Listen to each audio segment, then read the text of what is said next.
السلام علیکم ورحمۃ اللہ وبرکاتہ۔ اعوذ باللہ من الشیطان الرجیم، بسم اللہ الرحمن الرحیم۔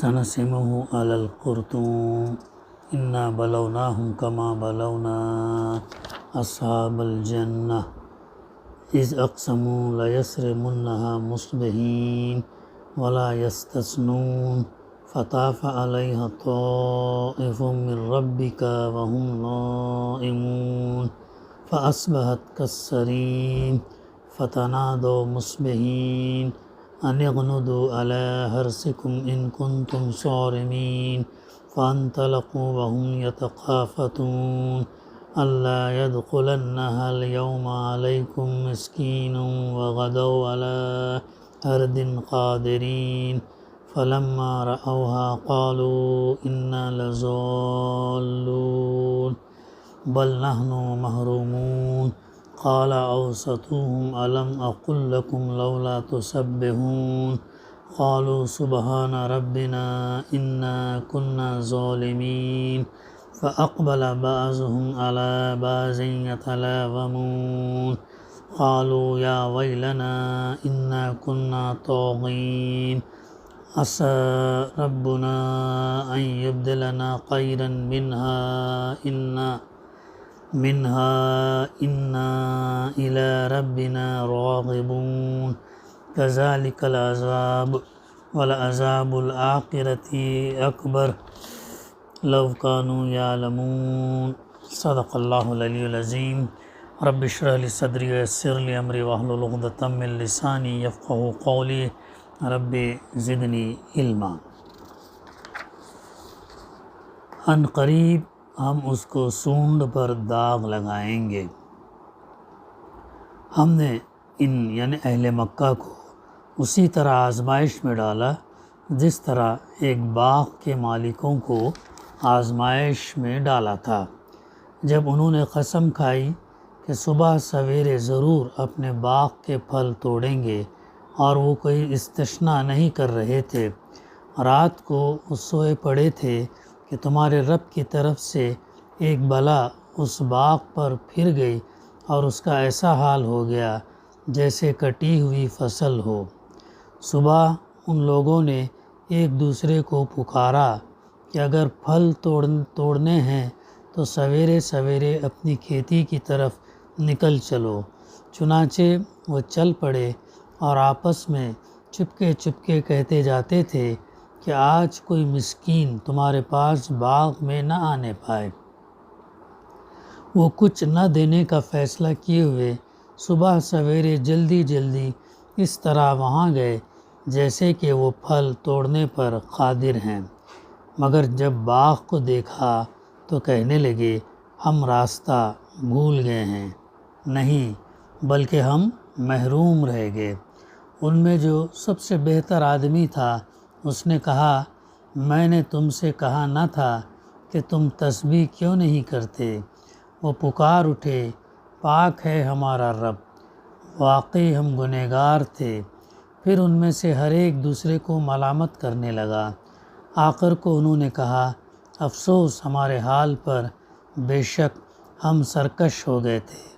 بعید نہیں کہ ہمارا رب ہمیں بدلے میں اس سے بہتر باغ عطا فرمائے۔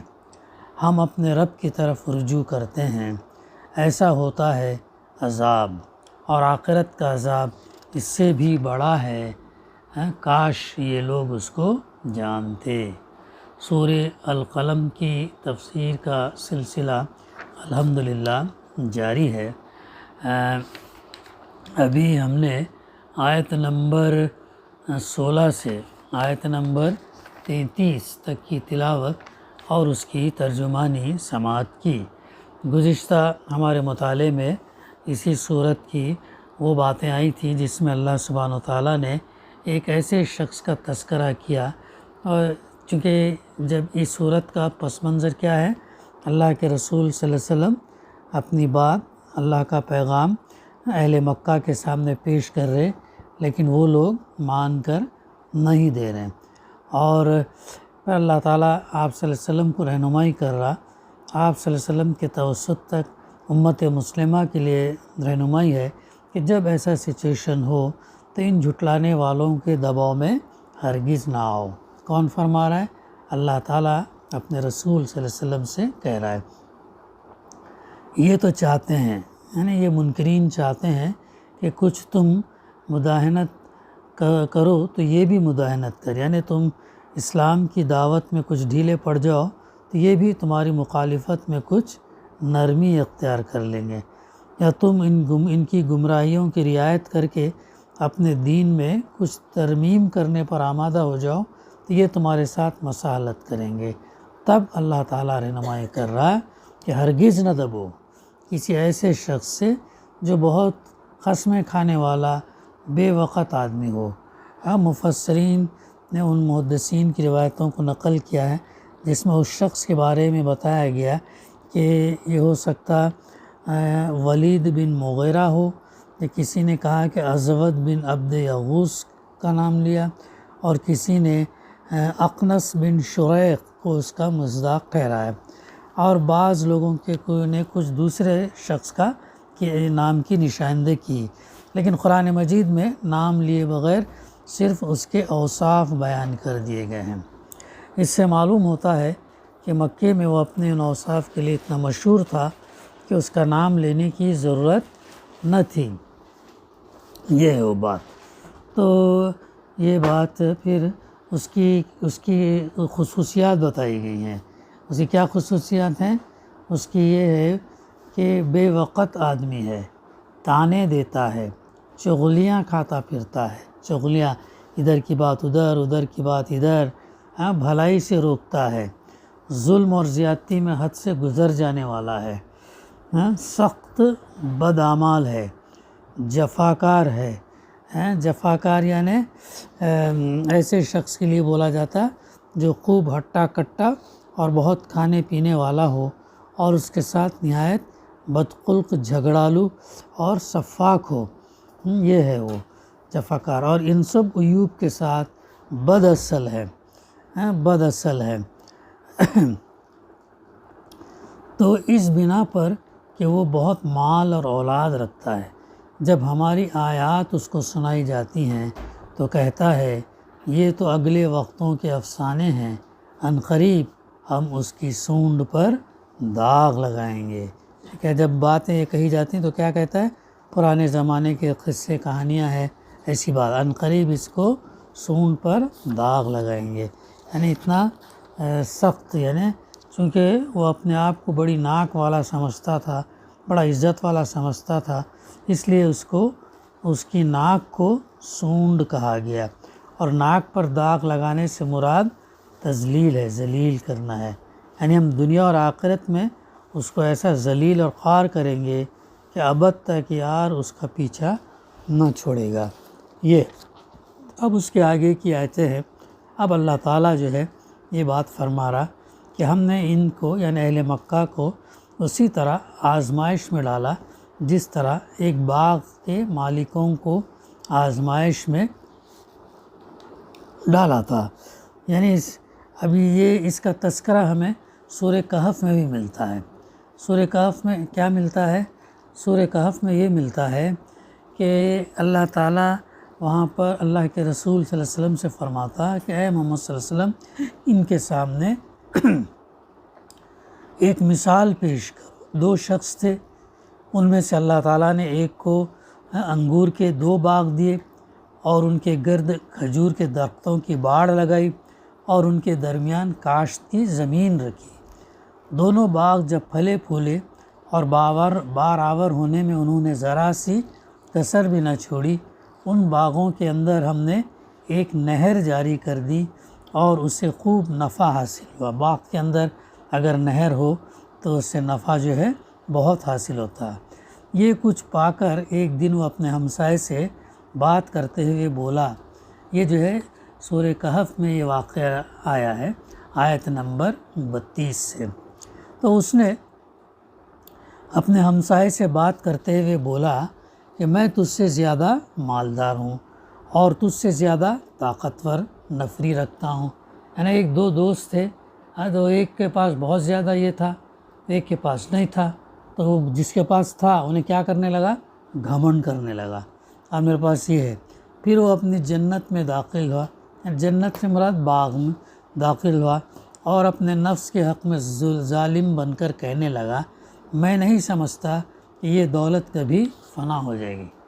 کیا تھی دولت اس کی؟ باغ تھے، باغ کے اندر کھجور کے باغ اور دوسرے کھیت، یہ تمام چیزیں اس کے اندر تھیں، اور اس کو اتنا گھمنڈ آ گیا اور کیا سمجھنے لگا، اب یہ دولت کبھی فنا نہیں ہوگی، اور مجھے توقع نہیں کہ قیامت کی گھڑی کبھی آئے گی۔ یعنی ایک حساب سے قیامت کا بھی انکار کرنے لگا۔ دونوں چیزیں، تو ایک تو یہ دولت کبھی فنا نہیں ہوگی، دوسرے یہ کہ قیامت کی گھڑی کبھی نہیں آئے گی۔ تاہم اگر کبھی مجھے اپنے رب کے حضور پلٹایا بھی گیا تو ضرور اس سے بھی زیادہ شاندار، اتنا اس کو اوور کانفیڈنس تھا کہ اگر ہم پلٹائے بھی جائیں گے تو اس سے زیادہ میں وہاں پر پاؤں گا۔ تو اس کے ہمسائے سے، ساتھی سے، دوست سے گفتگو کرتے ہوئے اس سے کہا، اس کے ہمسائے اس کا دوست نے کہا اس کو، کیا تو کفر کرتا ہے، انکار کرتا ہے اس ذات سے جس نے تجھے مٹی سے اور پھر نطفے سے پیدا کیا اور تجھے ایک پورا آدمی بنا کر کھڑا کیا؟ تو کیا اس سے تو انکار کرتا ہے، نافرمانی کرتا ہے، چھپاتا ہے، سرکشی کرتا ہے؟ کفر کے کئی مفہوم ہوتے ہیں۔ تو پھر رہا میں، تو ہمسائے نے کہا رہا میں تو میرا رب تو وہی اللہ ہے، اور میں اس کے ساتھ کسی کو شریک نہیں کرتا، اور جب تو اپنی جنت میں داخل ہو رہا تھا تو اس وقت تیری زبان سے یہ کیوں نہ نکلا کہ ماشاء اللہ لا قوت باللہ، یعنی جو اللہ نے چاہا اور کوئی قوت نہیں سوائے اللہ کے، یہ کیوں نہ بولا؟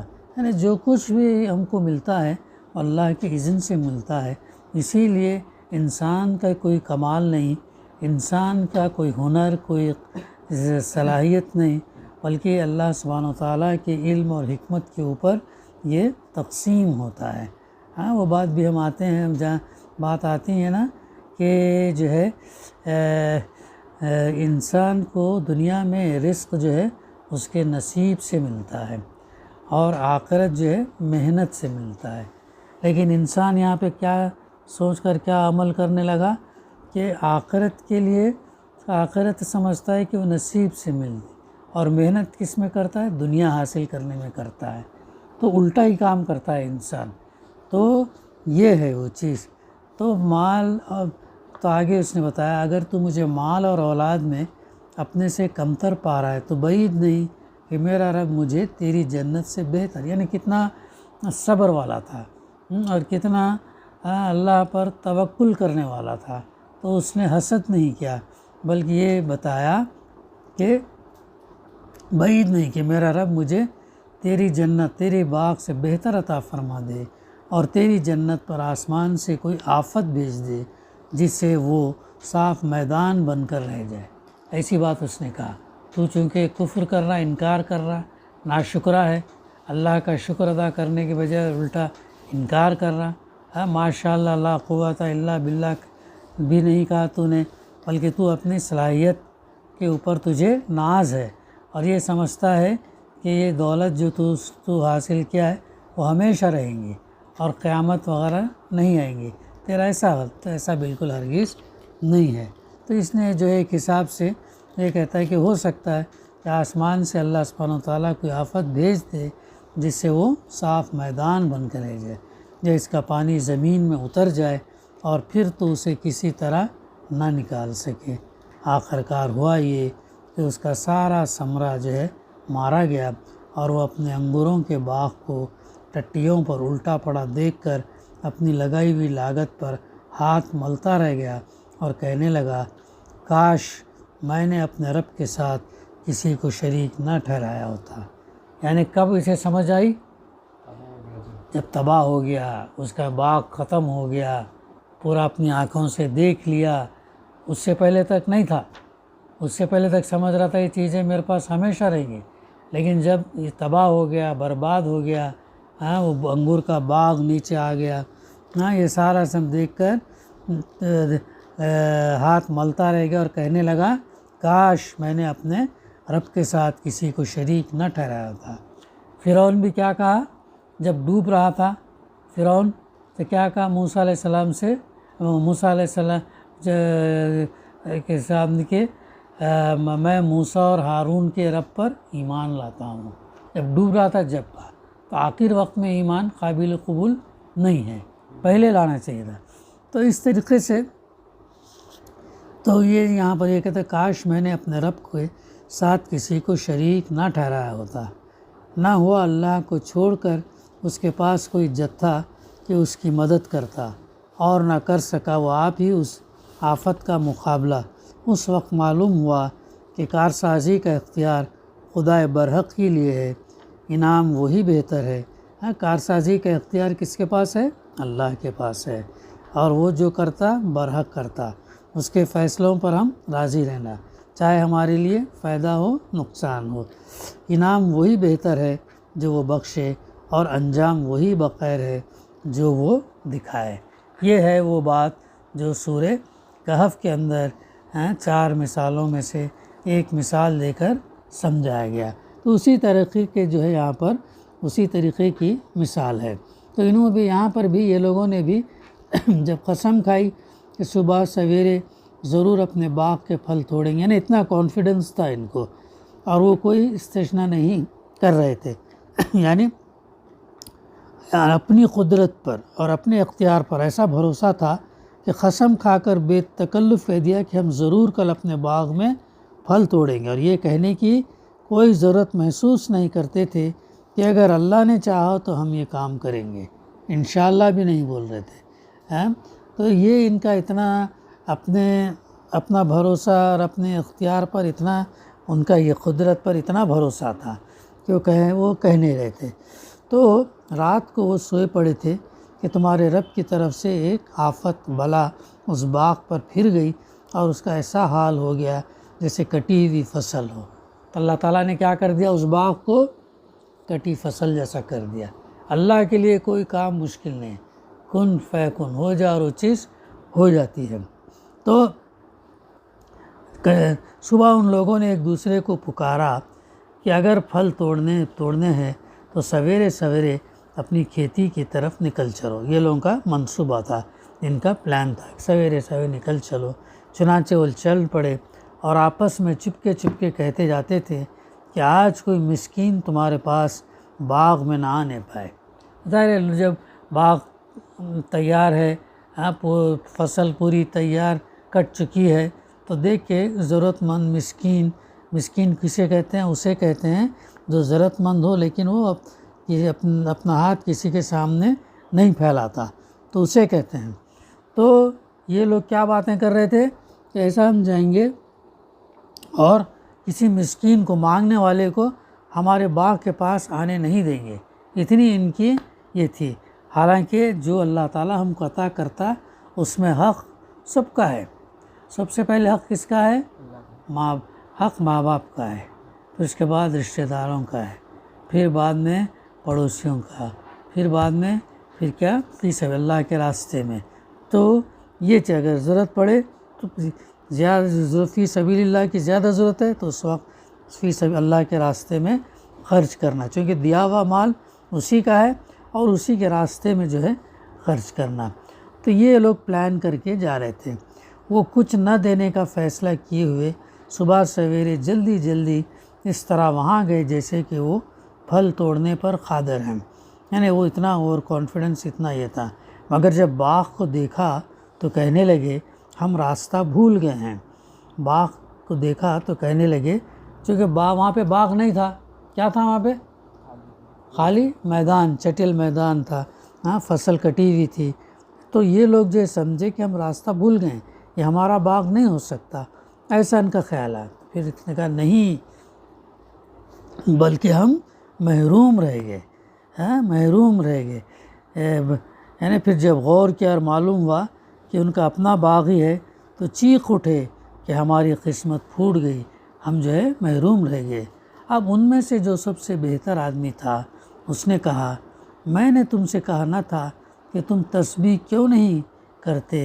تو اس نے اب ان کو جگایا، جھنجھوڑا کہ بھائی جب میں نے تم کو پہلے بھی بتایا تھا کہ اللہ کے ساتھ کسی اور کو شریک نہ ٹھہراؤ، لیکن تم نہیں مانے، ہاں تو تم خدا کو بھول گئے، تو انشاءاللہ کیوں نہیں کہتے، تم نے کہا نہیں، مگر انہوں نے اس کی پرواہ نہ کی۔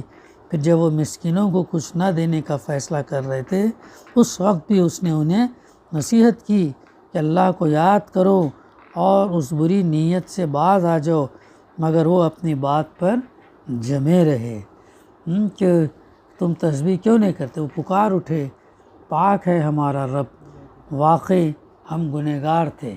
نقصان ہونے کے بعد میں سمجھ آیا، جب لیٹ ہو گیا معاملہ بہت، تو تب جو ہے سمجھ میں آ گیا۔ تو ہمارا واقعی گنہگار تھے۔ پھر ان میں سے ہر ایک دوسرے کو ملامت کرنے لگے۔ آخر کار انہوں نے کہا، افسوس ہمارے حال پر، بے شک ہم سرکش ہو گئے تھے، ہم جو ہے باغی ہو گئے تھے، ہم جو ہے اللہ پر توکل نہیں کر رہے تھے، ہم جو ہے قیامت آئے گی قیامت آئیں گی نہیں آئیں گی اس پر ہمارا بھروسہ نہیں تھا، اور جو ہے اس طریقے سے وہ ماشاءاللہ انشاءاللہ بھی وہ نہیں کہتے۔ تو افسوس انہوں نے کہا کہ ہمارے حال پر بے شک ہم سرکش ہو گئے تھے، بعید نہیں کہ ہمارا رب ہمیں بدلے میں اس سے بہتر باغ عطا فرمائے، ہم اپنے رب کی طرف رجوع کرتے ہیں۔ تو اس کے بعد انہوں نے کیا کیا، یہ سب نقصان اٹھانے کے بعد، دیکھنے کے بعد، احساس ہونے کے بعد، تب انہوں نے کیا کہ اب بعید نہیں کہ ہمارا رب ہمیں بدلے میں کیا ہے اس سے بہتر باغ عطا فرمائے، ہم اپنے رب کی طرف رجوع کرتے ہیں، پلٹتے ہیں۔ ایسا تو اللہ تعالیٰ فرما رہا ہے، ایسا ہوتا ہے عذاب، جب اللہ کا عذاب کا کوڑا کسی پر جب پڑتا ہے تو اسے محسوس بھی نہیں ہوتا، اتنا خطرناک ہے۔ اسی لیے اللہ کے عذاب سے بچنے کی دعا مانگتے رہنا چاہیے۔ ایسا ہوتا ہے عذاب، اور آخرت کا عذاب اس سے بھی برا ہے، یعنی دنیا کے عذاب سے زیادہ برا عذاب کون سا عذاب ہے؟ آخرت کا عذاب ہے۔ آخرت کا یہاں کی آگ کے مقابلے میں 70 گنا زیادہ تیز ہے۔ کاش یہ لوگ اس کو جانتے، کاش، اللہ تعالیٰ فرما رہا ہے، کاش یہ لوگ اس کو جانتے۔ یہ سبق ہم کو اس میں یہ ملتا ہے کہ اللہ تعالیٰ جو بھی ہم کو عطا کرتا، ہم جو بھی دیتا ہے وہ اللہ تعالیٰ اپنے علم اور حکمت سے دیتا ہے، اور اس کا تقاضا یہ ہے کہ ہم اس کا شکر ادا کریں۔ شکر کیسے؟ زبان سے بھی کریں اور عمل سے بھی کریں۔ عمل سے کیسے؟ اس کے بتائے تعلیمات پر عمل کر کے اقامت دین کا کام کرے، اور اس کو آگے اعلاء کلمت اللہ کے کلمے کو بلند کرنے کے لیے یہ تمام کامیں جو ہے کر سکتے ہیں۔ اور اسی چیز میں جو ہے یہ ہے کیا ہے، سکون بھی ہے، اور دنیا اور آخرت دونوں میں کامیابی ہے۔ انسان پریشان حال نہیں ہوتا، بلکہ مطمئن رہتا، اور اللہ کے فیصلوں پر راضی رہتا۔ اللہ جو میں محنت کروں گا، میں کوشش کروں گا، میں بھاگ دوڑ کروں گا، میں حرکت کروں گا، تو اللہ برکت عطا فرما، اس کے اندر کامیابی عطا فرما، اور محنت کرنے کے بعد نتیجہ اللہ پہ چھوڑنا، جو تو دے دے بہتر ہے، اسے منظور ہے۔ تو اس سے محنت نہ کریں، حرکت نہ کریں، دعا نہ کریں برکت لے، تو کیسے اللہ تعالیٰ کرے گا؟ اسی لیے تدبیر بھی کرنا ضروری ہے، اور دعا بھی، کام بھی کرنا، دعا بھی کرنا، پڑھائی بھی کرنا، دعا بھی کرنا، دونوں چیز جب ساتھ میں کریں گے تو انشاءاللہ جو ہے وہ اللہ تعالیٰ ہم کو اس کی توفیق سے، اللہ کی توفیق سے پھر وہ چیزیں ہم کو مل جاتی ہیں، اور دنیا اور آخرت میں اللہ سبحانہ وتعالیٰ اس کا اجر دیتا ہے۔ بقائے انشاءاللہ آئندہ ہم اس کا سلسلہ جاری رکھیں گے۔ دعا ہے کہ اللہ سبحانہ وتعالیٰ ہمیں کہنے سننے سے زیادہ عمل کرنے کی توفیق عطا کرے۔ ربنا تقبل منا انک انت السمیع العلیم وتب علینا انک انت التواب الرحیم۔ صلی اللہ تعالیٰ علیہ